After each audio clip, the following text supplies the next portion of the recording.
আমি খুব বিনয়ের সাথে অবাক হই যে ওনারা ভয় পাচ্ছেন কেন, যে ওনাদের যদি ক্ষমতায় যাবেনি তাহলে পিআর দেন, দিয়ে আপনি 56-60% ভোট পান, পায়া রাষ্ট্র চালান, নাই তো। কিন্তু আসলে কি 40% ভোট পায়া শতভাগ ক্ষমতা চর্চা করা, এই যে সুবিধাটা, এটা ওরা হারাবেন বলেও ভয় পাচ্ছেন।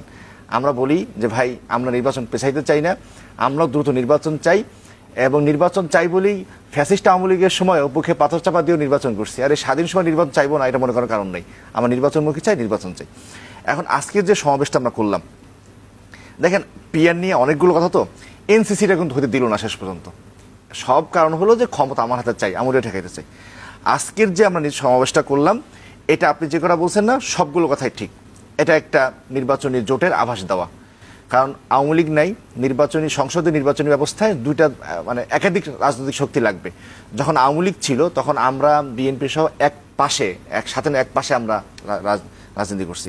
এখন যখন আওয়ামী লীগ নাই, এখন যদি সবাই মিলে সরকারি দল হয় তাহলে তো একটা ভ্যাকুয়াম তৈরি হবে।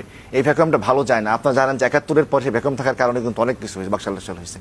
তো আমরা চাই পরস্পরের মধ্যে একটা সুষ্ঠু প্রতিযোগিতার, 15 বছরেও এই ভ্যাকুয়ামের কারণে এই অবস্থা হয়েছে। একটা সুষ্ঠু প্রতিযোগিতার মধ্য দিয়েই বিএনপি থাকুক, আরো অন্যান্য রাজনৈতিক শক্তি গড়ে উঠুক।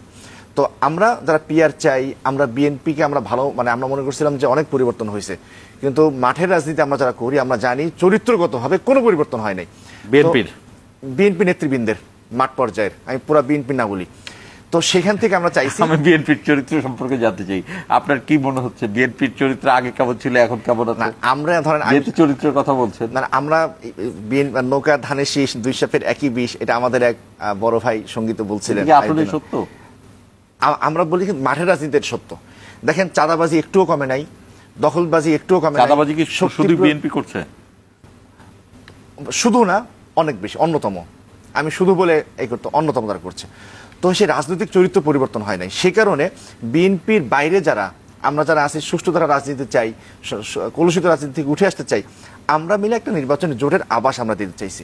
ভয় দেখাতে চাইছি অবশ্যই। আমরা বলতে চাইছি যে বাংলাদেশের মানুষ শান্তি চায়, সাম্য চায়, মানবিক মর্যাদা চায়। একই সাথে বাংলাদেশের ইসলামপন্থীরাও একটা শক্তিশালী জায়গায় আছে।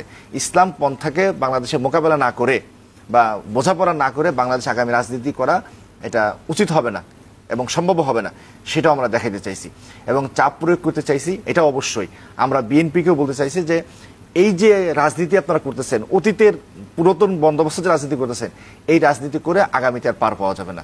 এখন নতুন বন্দোবস্তের, নতুন চিন্তার, একটা সুষ্ঠু ধারার রাজনীতি করতে হবে।